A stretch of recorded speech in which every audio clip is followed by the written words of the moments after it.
Halo, apa kabar semuanya? Semoga selalu sehat ya. Tidak terasa Anda sudah hampir memasuki pertengahan semester 3 di masa kuliah Anda di Fakultas Peternakan Universitas Hasanuddin. Apakah sudah dapat menyesuaikan diri dengan irama perkuliahan menggunakan sistem online ini? Baik, kita lanjutkan untuk mengenal lebih dalam tentang ilmu pemulihan ternak. Video kali ini akan membahas tentang sifat kuantitatif. Sifat kuantitatif adalah sifat yang sangat penting untuk dipelajari, dipahami, diketahui karena banyak sekali kegiatan seleksi ternak menggunakan sifat kuantitatif. Kita kenali dulu pengertian dari sifat kuantitatif. Sifat kuantitatif adalah sifat yang tidak tampak dari luar, sifat yang tidak bisa diamati dengan mata telanjang, tapi sifat kuantitatif bisa diukur menggunakan satuan ukur tertentu seperti misalnya gram, liter, kilogram, buah, cc, lembar, dan lain-lain. Karena sifat kuantitatif bisa diukur menggunakan satuan ukur, maka sifat kuantitatif sangat erat hubungannya dengan produksi ternak, hasil ternak, atau kadar yang dihasilkan oleh ternak. Terdapat beberapa ciri sifat kuantitatif yang pada dasarnya adalah kebalikan dari sifat kualitatif. Jadi, hati-hati saat mempelajari kedua sifat tersebut. Sebaiknya dipelajari baik-baik satu sifat saja dan ciri sifat yang lainnya adalah kebalikannya. Coba Anda perhatikan baik-baik ya. Sifat kuantitatif adalah sifat yang dipengaruhi oleh banyak pasang gen atau multiple genes karakter. Gen-gen tersebut berperan secara aditif, dominan, dan epistasis. Coba pelajari dan ingat lagi pengertian istilah-istilah aditif, dominan, epistasis dari mata kuliah genetika ternak. Karena sifat kuantitatif dipengaruhi oleh banyak pasang gen, maka tinggi rendahnya produksi suatu sifat kuantitatif tergantung pada banyak atau sedikitnya gen yang mengekspresikan sifat tersebut. Sebagai latihan, coba Anda mencari tahu berapa banyak gen yang mempengaruhi produksi air susu pada sapi perah. Kemudian cari tahu bagaimana hubungan antara jumlah gen yang mengekspresikan sifatnya dengan jumlah produksi susu. Sifat kuantitatif bersifat sangat labil dan sangat dipengaruhi oleh faktor lingkungan. Banyak sekali yang menjadi faktor lingkungan.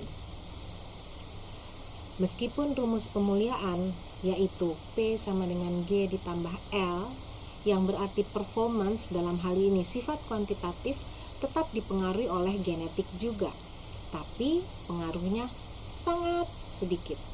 Dan perlu Anda ingat bahwa bila semua faktor lingkungan baik dan mendukung, maka kemampuan produksi akan dapat diekspresikan secara optimal.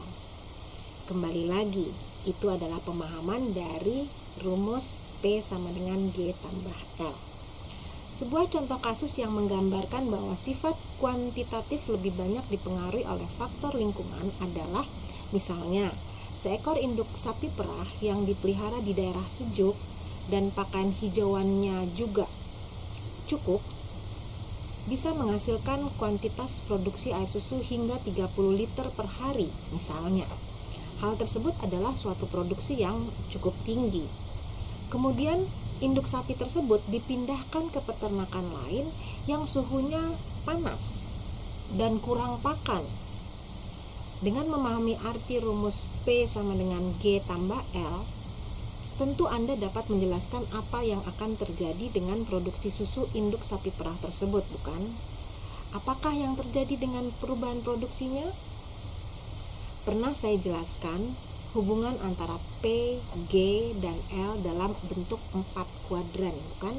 Jadi kembali terbukti bahwa bila Anda ingin mendapatkan performance atau fenotip atau produk yang optimal, berarti genetik dari ternak harus baik dan lingkungannya juga harus mendukung agar gen yang baik dapat mengekspresikan sifat baiknya dengan maksimal. Ciri lain dari sifat kuantitatif adalah data pada sifat kuantitatif yang ada dalam populasi itu tidak dapat dikelompokkan dalam kelas tertentu. Misalnya, berat lahir 100 ekor pedet sapi Bali di Kabupaten Baru. Berat lahir adalah sifat kuantitatif. Lalu misalnya Anda timbang berat lahir pedet tersebut, 100 pedet itu Anda timbang beratnya. Lalu Anda buat grafik sebaran berat badannya, grafik. Tentu yang terjadi adalah data menyebar dari berat lahir yang terringan sampai berat lahir yang terberat. Tidak mungkin ada pengelompokan data berat lahir, katakanlah 10 ekor berat lahirnya sama 20 kilo misalnya, kemudian 10 ekor lain 30 semua, 10 ekor yang lain 35 kilogram semuanya. Nampaknya sulit seperti itu. Pasti ada perbedaan berat lahir satu sama lain dari 100 ekor pedet tadi. Berarti data sifat kuantitatif itu terdistribusi secara kontinu. Dari yang terkecil hingga terbesar, dan ada rata-rata di tengahnya. Selain itu, sifat kuantitatif dipengaruhi oleh efek dominan yang dapat dijumlahkan atau bersifat aditif Gini. Baiklah, berikutnya saya perkenalkan berbagai sifat kuantitatif pada ternak. Contoh yang pertama misalnya dari sifat kuantitatif adalah tinggi pundak pada sapi kah, pada kuda, atau pada kambing, yang diukur dalam satuan sentimeter, yang nanti akan Anda coba praktekkan dalam kegiatan praktikum mata kuliah ilmu pemeliharaan ternak. Anda coba nanti mengukur tinggi pundak sapi atau tinggi pundak kambing. Atau bila ada kuda di samping di dekat rumah Anda bisa mengukur tinggi pundak dari kuda. Kemudian panjang sayap pada ayam. Bagaimana nanti kita pelajari, Anda baca penuntun praktikumnya bagaimana cara mengukur panjang sayap ayam yang diukur menggunakan satuan ukur sentimeter misalnya. Kemudian Anda bisa mengukur tebal lemak dari sapi atau lemak dari babi, atau bisa juga jumlah produksi susu. Itu juga contoh sifat kuantitatif, berapa liter, berapa cc misalnya. Atau kandungan protein susu, itu juga bisa diukur dan termasuk sifat kuantitatif, lemak susu dan lain-lain. Atau sifat yang lainnya adalah yang ada pada sapi, misalnya berapa berat lahirnya, berat sapihnya, pertambahan berat badan hariannya, berapa berat potongnya, berat karkasnya. Itu semua diukur dalam kilogram misalnya, atau dalam gram kalau hewannya kecil. Kemudian pada produk telur, contohnya berapa produksi telur per induk dalam satu kali pemeliharaan, itu juga contoh sifat kuantitatif. Atau berapa gram berat telur puyuh, berat telur itik misalnya. Kemudian berapa persentase daya tetas, itu adalah contoh dari sifat kuantitatif. Oke, jadi saya perlihatkan juga beberapa istilah yang biasa digunakan di luar negeri. Karena siapa tahu sekarang dengan sudah sangat terbukanya kesempatan sekolah atau bekerja sama dengan pihak luar negeri, jadi Anda harus siap dari sekarang. Karena kalau tidak, tertinggal oleh teman dan oleh zaman. Oke, kita lihat sekarang number of progeny weaned. Progeny artinya keturunan, wean artinya disapih. Jadi berapa jumlah keturunan yang bisa disapih dalam hitungan berapa ekor. Ya, istilah head itu bukan head kepala, tapi berapa ekor anak yang bisa disapih. Kemudian birth weight, ini berat lahir dalam satuan kilogram. Weaning weight, wean sama dengan ini, jadi berat saat disapih, saat sudah lepas tidak menetek lagi pada ibunya.